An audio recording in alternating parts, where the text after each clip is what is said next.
एक समय की बात है। एक घर में माँ सुधा जी अपने दो बेटों आलोक और विकास और बेटी प्रिया के साथ रहती थी।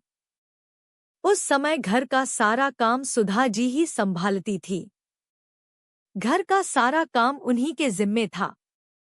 सबसे पहले बेटी प्रिया की शादी हुई। प्रिया का ससुराल अच्छा था, जहां ज्यादा रोकटोक नहीं थी। लेकिन शादी के बाद भी प्रिया का अपने मायके से बहुत गहरा लगाव रहा।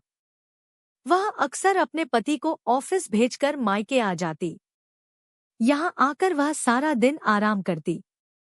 घर का सारा काम सुधा जी करती। रात को प्रिया अपने पति को भी वहीं बुला लेती। दोनों वहीं खाना खाते और अगली सुबह टिफिन के लिए सब्जी भी वहीं से लेकर अपने घर सोने चले जाते। प्रिया का यह सिलसिला शुरू से ही था और इससे सुधा जी के काम का बोझ बढ़ गया था। फिर कुछ समय बाद बड़े बेटे आलोक की शादी हुई। उसकी पत्नी आरती घर आई। आरती बहुत सीधी और सरल स्वभाव की थी। घर आकर उसने सुधा जी के साथ घर के काम में हाथ बंटाना शुरू कर दिया। धीरे धीरे घर की मुख्य जिम्मेदारी आरती पर आ गई। अब आरती घर संभालती और सुधा जी थोड़ा बहुत मदद करती। लेकिन प्रिया का मायके आना और यहाँ आराम करना जारी रहा, जिसका सीधा मतलब था कि उनके काम का बोझ आरती पर भी आने लगा था। आरती घर का काम करती, साथ में प्रिया और उसके पति का भी ध्यान रखती जब वे आते। थोड़े समय बाद आलोक और आरती के घर एक नन्हा मेहमान आया। बच्चे की देखभाल के साथ घर का काम और प्रिया के आने पर होने वाला अतिरिक्त काम, आरती के लिए सब कुछ संभालना बहुत मुश्किल हो गया। बड़े बेटे आलोक ने देखा कि उसकी पत्नी आरती बच्चे, घर के काम और प्रिया के आने पर होने वाली थकान के कारण बहुत परेशान रहती है। आलोक अपनी पत्नी की परेशानी समझ गया। उन्हें वैसे भी अपनी दुकान थोड़ी दूर लगती थी। आलोक ने सुधा जी से बात की और कहा कि दुकान के पास घर होने से आसानी होगी, इसलिए वे आरती और बच्चे की सहूलियत के लिए अलग घर में रहना चाहते हैं। सुधा जी ने पहले मना किया, लेकिन आलोक ने आरती की मुश्किल देखते हुए अपनी बात रखी और वे आरती और बच्चे को लेकर अलग घर में रहने चले गए। आलोक के घर छोड़ने के कुछ समय बाद छोटे बेटे विकास की शादी हुई। उसकी पत्नी नेहा घर आई। नेहा भी सीधी थी और घर का काम करने वाली थी। अब नेहा पर घर का सारा काम आ गया और सुधा जी थोड़ा बहुत हाथ बंटाती थी। लेकिन प्रिया का मायके आना और यहाँ आराम करना और भी बढ़ गया था। इसका मतलब था कि सारा अतिरिक्त काम अब अकेली नेहा को संभालना पड़ता था। नेहा घर का काम करती, सुधा जी का ध्यान रखती और साथ में प्रिया और उसके पति का भी पूरा ध्यान रखती जब वे मायके आते। यह नेहा के लिए बहुत ज्यादा काम था। कुछ समय बाद नेहा के घर भी एक बच्चा हुआ। बच्चे की देखभाल के साथ घर का काम और प्रिया के आने पर होने वाला काम, नेहा के लिए तो यह बोझ असहनीय हो गया। वह थक जाती थी, परेशान रहने लगी। उसने एक दिन विकास से कहा कि उसे इतने सारे काम करने में बहुत मुश्किल हो रही है, खासकर जब प्रिया दीदी आती है तो काम बहुत बढ़ जाता है। विकास, जो माँ और बहन से ज्यादा जुड़ा हुआ था, ने नेहा की परेशानी नहीं समझी। उसने कहा, काम। नेहा की यह बात सुनकर विकास को गुस्सा आ गया। शायद उसे लगा कि नेहा प्रिया के बारे में गलत बोल रही है या माँ के सामने उसकी बात कैसे काट दी। गुस्से में आकर विकास ने नेहा को थप्पड़ मार दिया। नेहा इस व्यवहार से बहुत आहत हुई। उसने उसी पल फैसला किया कि वह इस घर में नहीं रहेगी। उसने अपना और बच्चे का सामान पैक किया। पहले उसने मायके जाने की सोची, पर फिर सोचा कि मायके वाले भी उसे कब तक रखेंगे। तभी उसे आरती भाभी याद आईं, जो शायद ऐसे ही हालात से गुजर चुकी थी। नेहा ने आरती को फोन किया और सारा हाल बताया।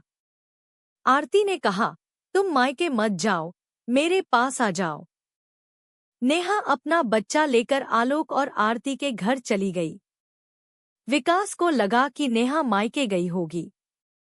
नेहा के जाने के बाद घर में सिर्फ सुधा जी, और जब प्रिया मायके आती तो वही रहती। अब घर का सारा काम पूरी तरह से सुधा जी और प्रिया पर आ गया। जब प्रिया आती, कुछ ही दिनों में उनका हाल बेहाल हो गया। जिन्हें बहुओं के रहते काम करने की आदत नहीं थी, उनके लिए सब मुश्किल था। सुधा जी ने विकास से कहा, मुझसे अब यह काम नहीं होता। विकास ने कहा, प्रिया है ना, वो कर सकती है। लेकिन प्रिया ने तुरंत मना कर दिया। उसने कहा, मुझे अपने पति और बच्चे को देखना होता है। मैं रोज रोज यहाँ आकर क्यों काम करूँ तुम्हारे लिए? मुझे अपने घर जाना है। वैसे भी मेरे पति को रोज रोज यहाँ आना पसंद नहीं है। प्रिया ने यह कहते हुए अपने घर की राह ली। अब घर में सिर्फ सुधा जी और विकास रह गए। सुधा जी भी काम से बचने लगी। उन्होंने विकास से कहा, मुझसे अब बिल्कुल काम नहीं होता। मैं तो आलोक के पास जा रही हूँ। तुम अपनी पत्नी को बुला लो या अपना काम खुद करो। सुधा जी भी अपना थोड़ा सामान लेकर आलोक के घर चली गईं। विकास घर में अकेला रह गया। उसे अपनी पत्नी नेहा की अहमियत और उसकी मेहनत का एहसास हुआ। घर का काम करना कितना मुश्किल होता है, यह उसे अब समझ आया। उसे नेहा की बहुत याद आने लगी। विकास ने नेहा के मायके फोन किया। उसने नेहा के बारे में पूछा, पर मायके वालों ने साफ मना कर दिया कि नेहा वहां नहीं आई है। यह सुनकर विकास घबरा गया।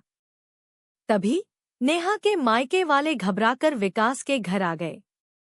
उन्हें लगा कि नेहा लापता हो गई है। उन्होंने विकास से नेहा के बारे में पूछा और कहा कि अगर उनकी बेटी नहीं मिली तो वे पुलिस में रिपोर्ट करेंगे। विकास बहुत डर गया। इधर सुधा जी जब आलोक के घर पहुंची तो उन्होंने देखा कि वहां तो नेहा भी मौजूद है, अपने बच्चे के साथ।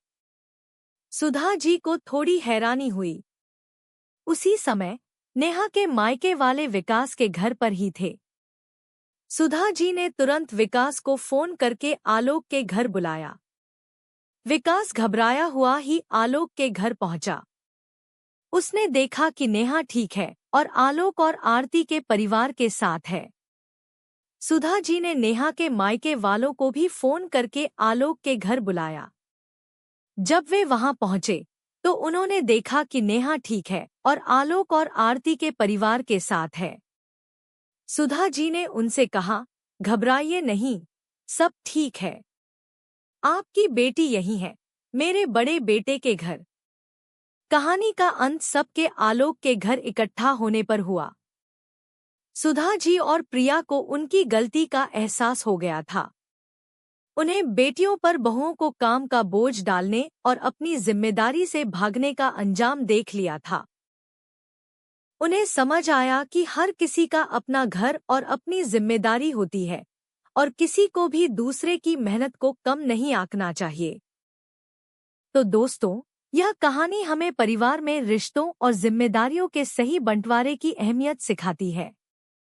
यह दिखाती है कि अगर घर के काम का बोझ सिर्फ बहुओं पर डाला जाए और बेटियां मेहमान बनकर रहें, तो इसका अंजाम अच्छा नहीं होता। हर सदस्य को अपनी भूमिका निभानी चाहिए और एक दूसरे का साथ देना चाहिए। यह कहानी उन माताओं और बेटियों के लिए एक सबक है जो बहुओं के त्याग को अपना हक समझने लगती हैं। घर की लक्ष्मी तभी तक घर में रहती है जब तक उसे मान और सम्मान मिलता है। जब लक्ष्मी रूठ जाती है तो घर में अंधेरा छा जाता है। यह कहानी बताती है कि अपना हक जताना गलत नहीं है और सम्मान की मांग करना जरूरी है। उम्मीद है कि इस कहानी को सुनकर कई घरों में रिश्तों की अहमियत और जिम्मेदारियों के बंटवारे पर सही से विचार किया जाएगा। यह कहानी आपको कैसी लगी? क्या आपने भी कभी ऐसे हालात देखे हैं जहां घर का काम या जिम्मेदारी सिर्फ एक पर आ गई हो? हमें कमेंट्स में अपने विचार जरूर बताएं। इस वीडियो को लाइक करें, अपने दोस्तों और परिवार के साथ शेयर करें, ताकि रिश्तों की इस सच्चाई का संदेश ज्यादा लोगों तक पहुंच सके। और ऐसी ही पारिवारिक कहानियां देखने के लिए हमारे चैनल को सब्सक्राइब बिल्कुल न भूलें और बेल आइकॉन दबाएं। आपके समर्थन का हमें हमेशा इंतजार रहेगा। धन्यवाद।